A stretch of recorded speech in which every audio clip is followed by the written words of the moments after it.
Many people believe and say that words are the most powerful force that humans have. What do you think about this statement? Do you agree with it? I am excited to hear your responses to my questions. Hi guys! Welcome back to my class. This is Teacher Adam, and here's your weekly dose of English lessons.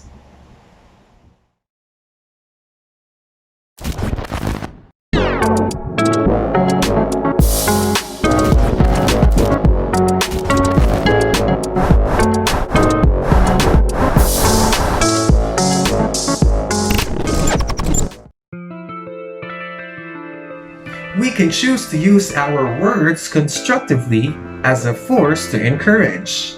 In the same way, we can also use our words to cause others despair. This means that words, no matter how tiny or short they are, must be chosen carefully. When we use words to express ourselves, we gain the ability to help, to heal, to make people happy, and more. Through words, we can also harm, hurt, and humiliate others too. We have the power to choose our words wisely. Words are not limited to one meaning, so it is important to find ways to confirm what a word really means. Join me today as we learn these ways by knowing what context clues and denotation and connotation are.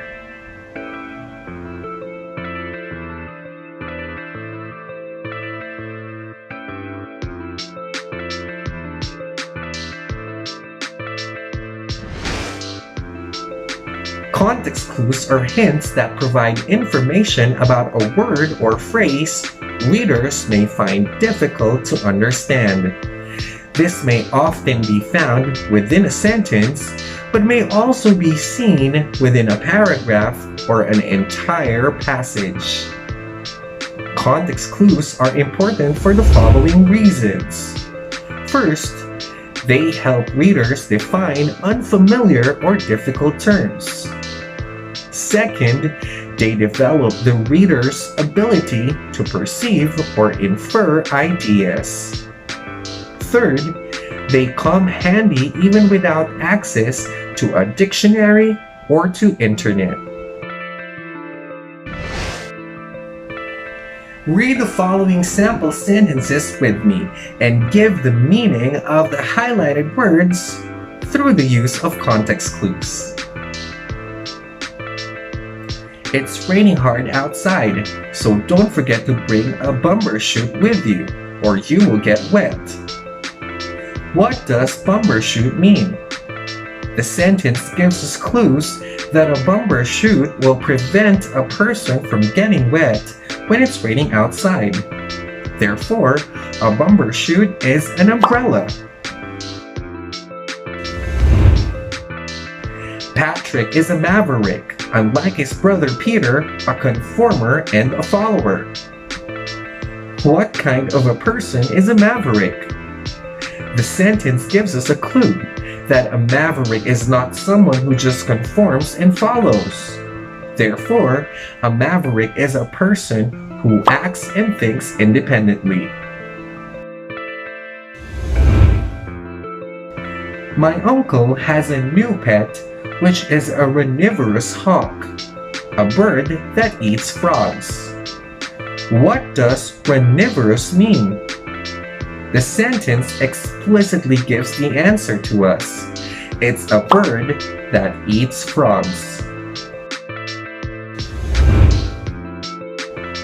I have a cantankerous classmate who always shows a grumpy behavior, so no one likes her. What does cantankerous mean?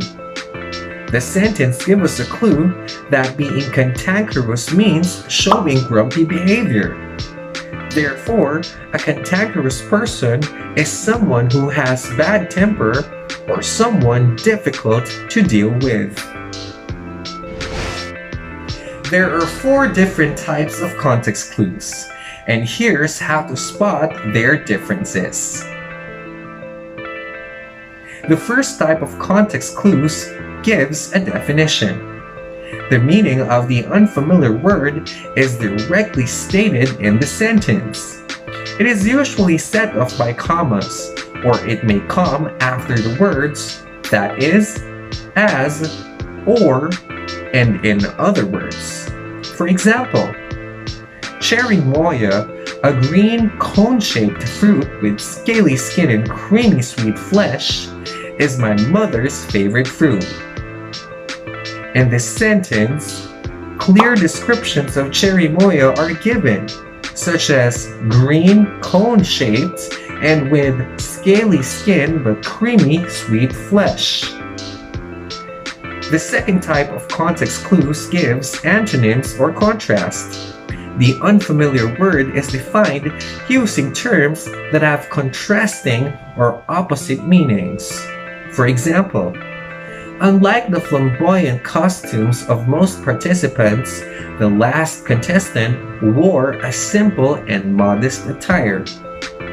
In this sentence, the clue to the meaning of flamboyant is given through its antonyms, simple and modest.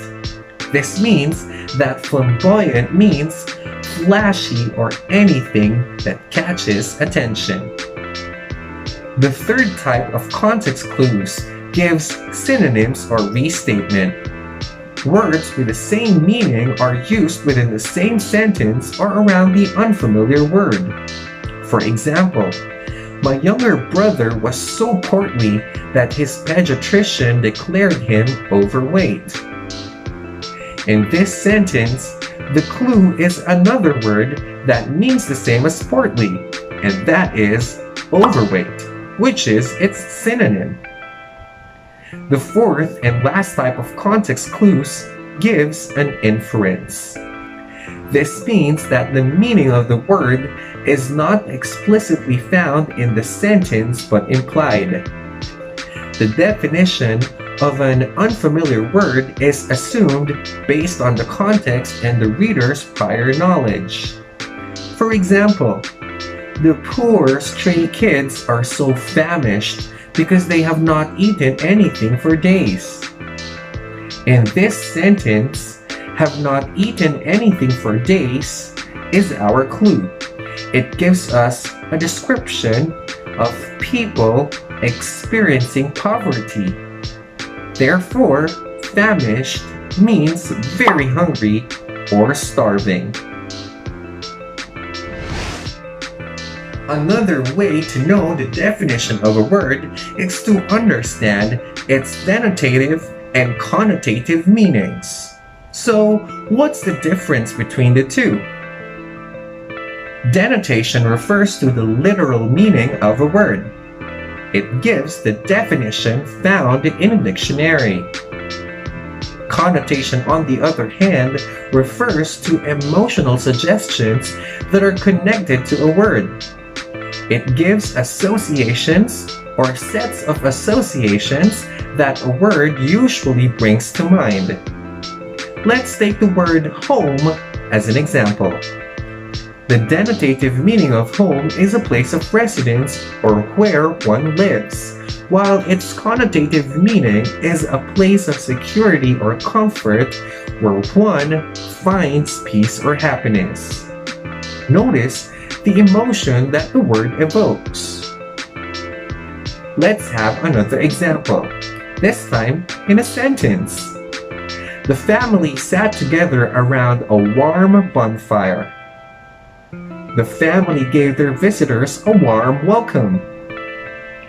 The denotative meaning of the word warm refers to temperature, which is nearly hot, and that was used in the first sentence, while its connotation gives an unspoken, hidden emotional impact, which is comforting or friendly, as used in the second sentence. We have to be careful with the word that we use, especially when we describe people. Words are classified as positive, negative, and neutral. Here are examples. To refer to the man on the picture, we can say that he is slim, he is skinny, he is thin. The word slim is positive, but the word skinny gives a negative idea, while the word thin is just neutral. Here are more examples of words with positive and negative versions.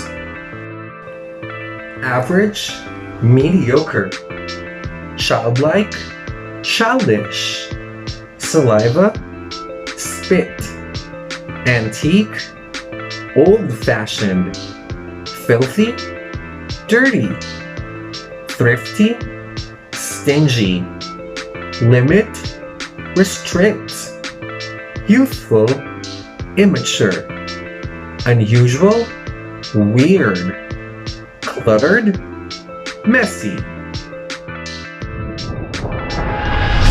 It's now time for us to check how well you understood our lesson for today. Here is your homework number 20. Take note, it has 2 parts. Part 1. Copy the following sentences on your notebook. Identify what type of context clue is used to define the underlined words. Choose from definition, synonym, antonym, and inference.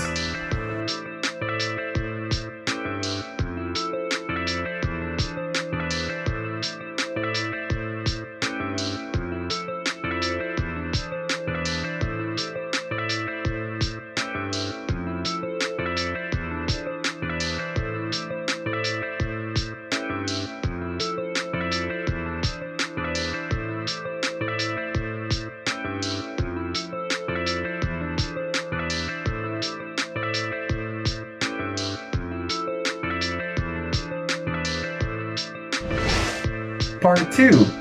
Give the denotative meaning of the underlined words in the following sentences. Then write the connotative meaning based on how the words are used in the sentence. Once finished, take a picture of your notebook and upload it to Schoology through your homework link.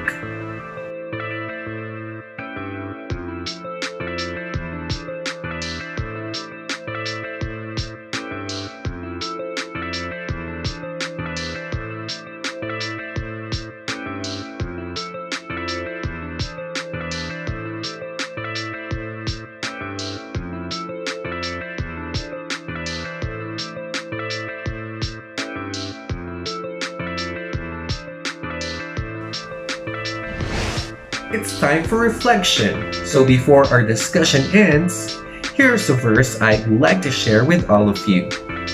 Psalm 141:3. Set a guard, O Lord, over my mouth. Keep watch over the door of my lips. Whatever comes out of our mouth is what our heart contains. And once a word slips, we can never take it back. Therefore, it is important that we learn to guard our speech and watch our words. Our verse is a prayer asking God to refrain us from quickly translating our thoughts to careless words. Remember, words are powerful. They can make or break another person. To be a captive of a moment where we lose control of our words put not only us but also others to harm. And this is something we would surely regret. But through the help of the Holy Spirit, our words may turn to a source of encouragement. So let's seek the Lord's guidance in how we express ourselves. Praise be to God. That is all for today's video. Thanks for watching. For questions and clarifications, take note of them for the meantime, and let's talk about them in our live class. Or you may also book a consultation schedule with me. I sincerely hope that you learned something today. See you on my next video. Stay safe and God bless.